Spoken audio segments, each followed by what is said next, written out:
Welcome back to the Ready State, continuing our musings about ways to load the hip in extension, and more importantly, load that calf, load that ankle in extension, right? So that we're not landing flat with the leg locked out, but we're springy and able to absorb force and return force. So let's talk about the three things that the body does. It does a lot of things, but these three things.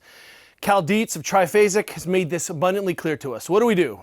We can eccentrically load, lengthening under tension, right? We can isometrically load, stop in position, and we can concentrically load, shortening, returning back up. So you get the idea. There's three things we can do, basically. So one of the things that we're looking at sometimes when we just start moving is that we're getting combinations of all three of those things. I absorb force, I stop, return force. Okay. But there is definitely a time and place to be working on that isometric, working on that positional tolerance at end range or at a specified end range. So that isometric kind of competency control work there. Easy to slow it down. More importantly for us as a diagnostic tool and to work on position, which is something that we're trying to do inside the gym context, is train positions, train tissues in those positions. The isometric is a nice lie detector test because I can understand what I'm seeing. So sometimes when we think isometrics, we think like Bruce Lee, right? And we fail to think about, hey, there are clever ways where I can just zhuzh up my programming. So one of my first Olympic lifting coaches, Jim Schmitz, here in San Francisco, old school Olympic lifting coach, and he loved the good old-fashioned seesaw press, right? And the seesaw press he loved as an accessory work for the Olympic lifts, and he would say, puts delts on a pencil. Well, here we are. So one of the things that you can do, even with a single dumbbell or double dumbbells or light dumbbells with your kids, with your own programming, is take yourself into a split position.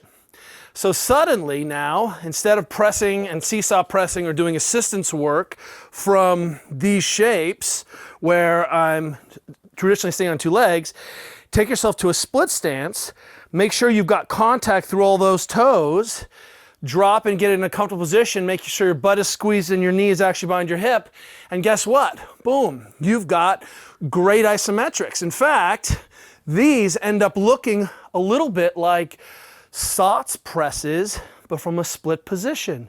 Boom, hey, that's nice.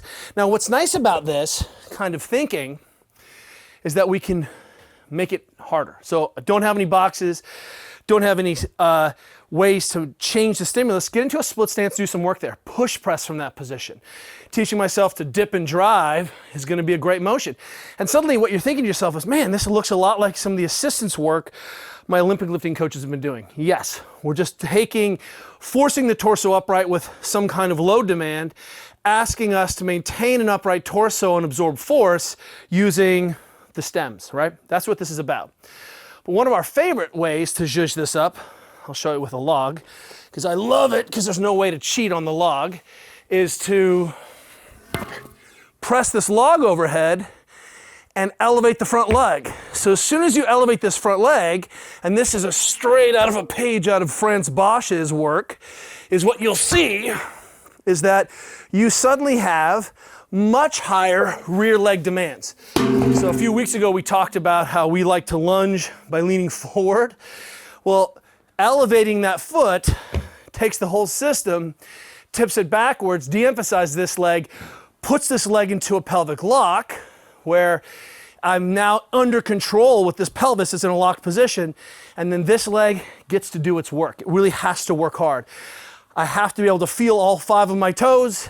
I want to have the leg straight, butt squeezed, and now I'm doing a lot of positional training, coordination training, teaching my brain this is what the foot feels like and looks like when we're in extension, which is the same way we're loading when we're dragging sleds and pushing prowlers. So thinking differently about getting in some of these isometrics into your training that you're already doing, whether it's accessory work or you're just gonna mix up some of your early warm-up sets, put yourself into a split stance, start loading that calf, loading that hip and extension.